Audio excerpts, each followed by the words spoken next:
Bonjour à tous. Signer un contrat ou s'allier avec quelqu'un a toujours des conséquences.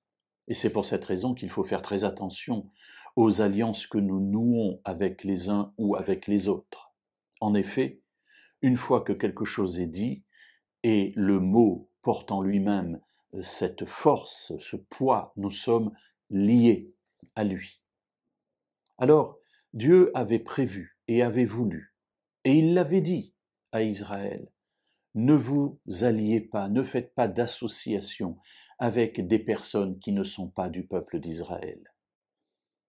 Alors cela ne signifie pas que ces personnes étaient moins bonnes qu'Israël, mais elles ne connaissaient pas le vrai Dieu, elles ne connaissaient pas l'amour de Dieu et le plan qu'il avait pour son peuple et pour tous les peuples.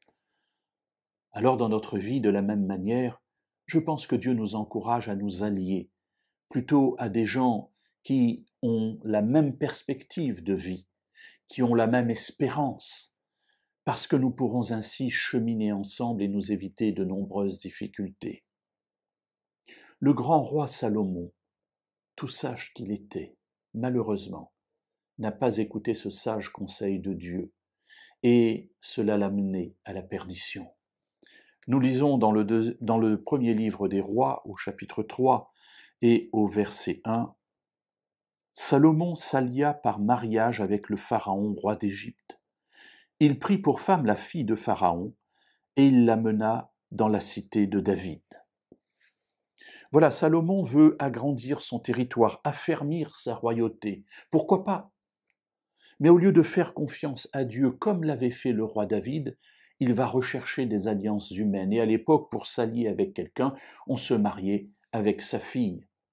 Salomon est roi, il va vers le roi d'Égypte et il se marie avec sa fille. Malheureusement, son désir d'avoir toujours des femmes différentes et cette non-fidélité finalement à ce que Dieu avait révélé par rapport au mariage fera que Salomon deviendra idolâtre, parce qu'il va donner à chacune des femmes qui le demandent le droit d'adorer d'autres dieux que le vrai Dieu.